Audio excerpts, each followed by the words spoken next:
Muy, Buenos días. muy buenos días, Edesio, en el contexto de Cantos de mi Tierra. Buenos días a la audiencia maravillosa. Que la paz de nuestro Señor el Cristo reine en sus hogares, en sus corazones y en sus espíritus. Y gracias por permitirnos una vez más compartir nuestras inquietudes para exhortación y edificación de nuestra propia vida.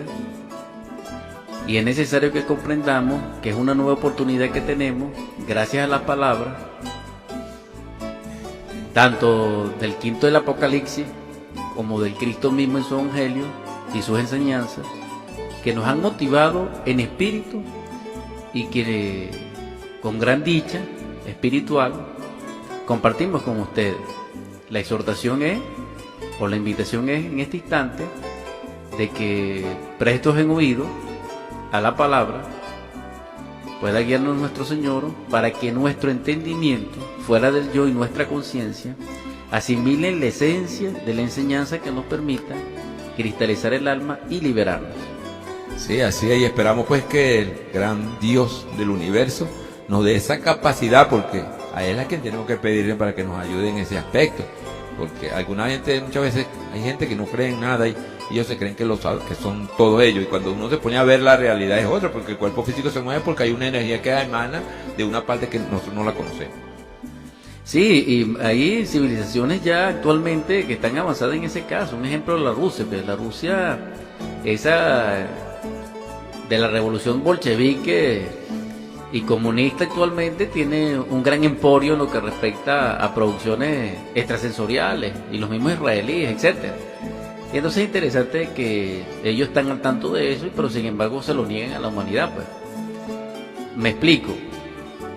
Y parte del programa era en este marco, pero sin embargo se dio en forma natural.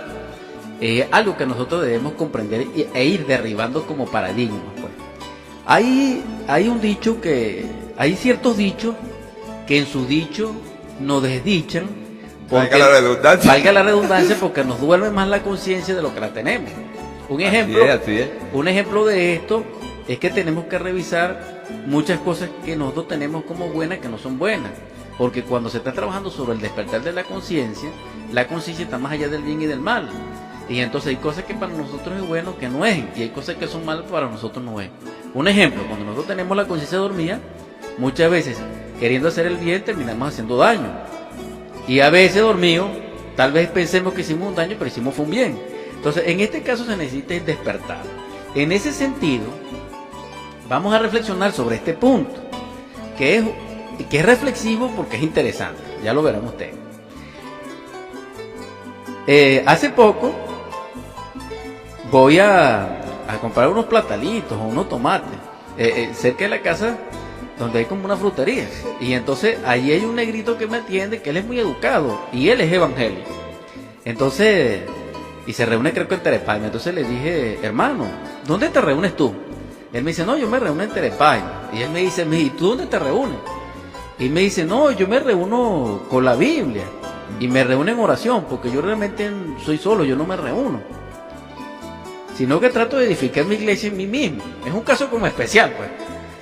Él no entendía aquello y me dice que yo tengo que reunirme. Yo le dije: no, pero es que tú te reúnes porque tú eres una oveja y tienes la bendición de Dios de que puedes ser recibido en un sitio. Pero yo no es que soy oveja ni lobo, sino que predico. Y mi Señor tiene mi sitio para que predique. ¿Con quién me reuniré entonces si no es con Él? Bueno, total, le entendió más o menos el mensaje. Pero ¿por qué recuerdo esto? Porque él llega y me dice algo que palpitaba en mi corazón y en espíritu como una inquietud. Él sacó estas palabras que coincidían con las mías internamente y me dijo: hermano, eso de que nadie aprende en cabeza ajena es mentira. Y ciertamente quiero aclarar, ese dicho, por muy dicho que sea y que ha soportado muchos siglos, realmente no resiste un análisis a la luz de la conciencia, porque el que no aprende en cabeza ajena es el insensato, aquel que no teme de Dios, aquel que no tiene fe. Eso. Sabemos que la experiencia mística directa no es transmisible, pero sí sabemos que el conocimiento crístico liberador está escrito y está dicho por tradición. Entonces, si nosotros no aprendiéramos en cabeza ajena, ¿para qué existe el Evangelio? Ajá. ¿Para qué existe la Biblia? ¿Para qué existe el Popol Vuh? Tantas escrituras sagradas que hay. Exacto, entonces si las escrituras sagradas han soportado el peso de tantos siglos y de tantas alteraciones y de tanto saqueo, ¿por qué todavía se lucha para que nosotros podamos tener acceso a la palabra escrita de los grandes maestros y de los grandes apóstoles y de los pocos sabios que en el mundo han sido? Porque necesitamos aprender en cabeza ajena. Ahora bien, la insensatez, la autosuficiencia y la ignorancia del yo no nos deja aprender en cabeza ajena. Pero en sí, el fundamento del dicho es falso. Porque si Salomón hace 5.000 años dijo, no persiga a la mujer de tu prójimo, nosotros en juicio, en conciencia, reflexionamos sobre eso, meditamos y nos vamos a conseguir con el yo de la lujuria, con el yo del adulterio, con el yo de la fornicación, con psicopatologías sexuales determinativas. Entonces, si nosotros reflexionamos sobre ello, nos hacemos conscientes de que el mensaje es verdadero y que sí se puede aprender en cabeza ajena. Claro que sí. Y si no, no existieran tantas enseñanzas, ¿verdad? Correcto. Entonces, ya allí pudiéramos comprender que en nuestra mente están depositados impresiones, dichos, consejos, etcétera, que no sirven para la revolución de la conciencia. Es decir, no nos dejan luz, no nos dejan, dijéramos, avanzar en cierto nivel de entendimiento y no nos dejan desprendernos de ciertos grilletes de la mente, de formas mentales. Así hay muchísimos. Claro, fíjate, tanta gente que habla de la mente, pero hablan de la mente como mente, de las cosas que ellos piensan. Pero la realidad es que no trabajan con el yo, desintegrando los defectos psicológicos. Exacto, y allí es donde está, dijéramos, el gran error, el gran problema, el gran vacío, que todo lo que carezca de la muerte del yo no es real. Y hablan de la mente cuando no tienen cuerpo mental. Exacto, es subjetivo. Entonces allí es donde queríamos llegar como dijéramos, introducción al programa Cantos de mi Tierra, que hay cosas que nosotros pensamos que son muy ciertas, pero no son, porque va a llegar un momento en el sendero de la iniciación de la autoridad íntima del ser, o la vía de los 3 factores de la evolución de la conciencia, que se necesita obedecer al Padre y nada más, y obrar con fe. Que sea cierto, porque no sea puro pantallar, ¿verdad? Porque hay mucha gente que hace el papel de que están obedeciendo al Padre y que son unos grandes angelitos, como dice el maestro Samael, lobos vestidos de, ¿cómo es? De colderito, ¿ah? Sí, ya allí se está hablando de aspectos psicopáticos de mitomanía, de melogámanos, etcétera. Pero refiriéndonos ya seriamente al trabajo sobre sí mismo, sabemos que en cierto punto del camino del sendero iniciático no valen dichos, no vale moral, no vale prejuicios, no vale términos malos ni buenos, sino solamente la senda del filo de la navaja, que es totalmente consciente y hay que obedecer absolutamente al Padre en ese instante. Dani, estuvimos hablando ahorita un poquito, yo no entiendo por qué ni qué es ese decir que la gente ya lo acostumbra como para opacar un poquito ese trabajo que nosotros queremos siempre, que recomendamos hacer, el trabajo sobre sí mismo. Algunas veces uno le explica a una persona por ahí y dice que nadie aprende en cabeza ajena. Eso lo tocamos un poquito ahorita, pero yo quiero que lo extienda un poquito más.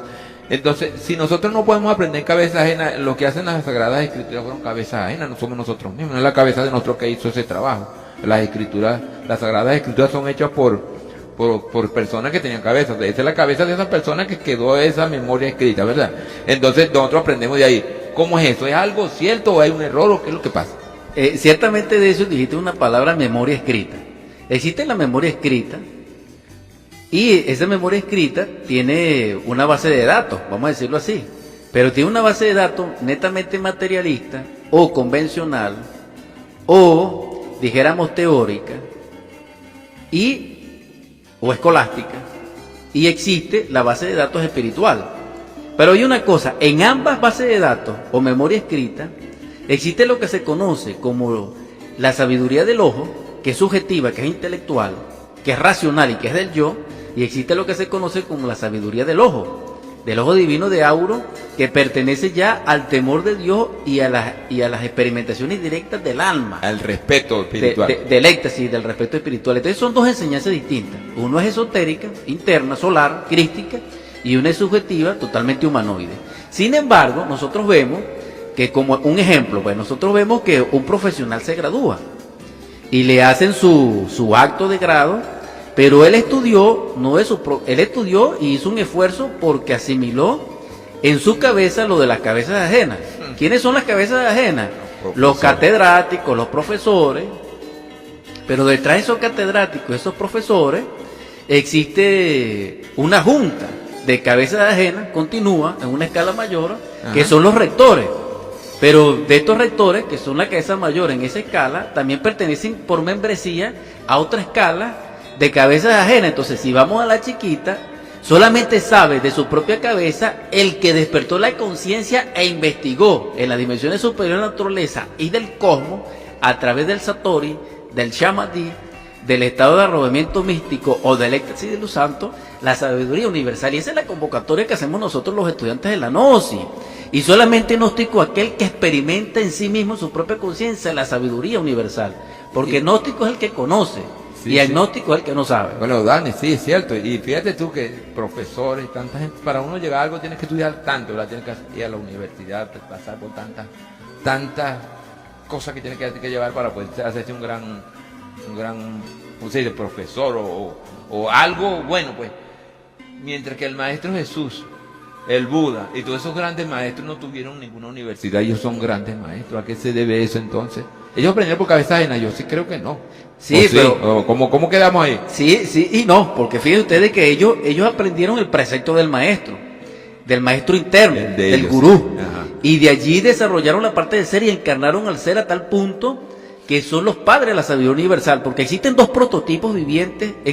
prototipos vivientes extraordinarios en el planeta Tierra, en la evolución terrestre, pues, de la cuarta ronda, que la estamos haciendo referencia al instante que estamos viviendo. Tenemos a Jesús el Cristo Salvador nuestro, un prototipo divinal de perfección absoluta y nuestro Salvador. Tenemos a su testigo, que es Juan el Bautista, que es Elías, el Santísimo, el Señor de las aguas. Pero también nosotros tenemos al Buda. O sea, el Buda, Siddhartha Sakyamuni, ese príncipe es único y unitario y múltiple y perfecto en la evolución terrestre. O sea, el Buda no es cualquier cosa, sino que es un prototipo de la perfección. Entonces vemos que tenemos tres ejemplos vivientes de la sabiduría universal.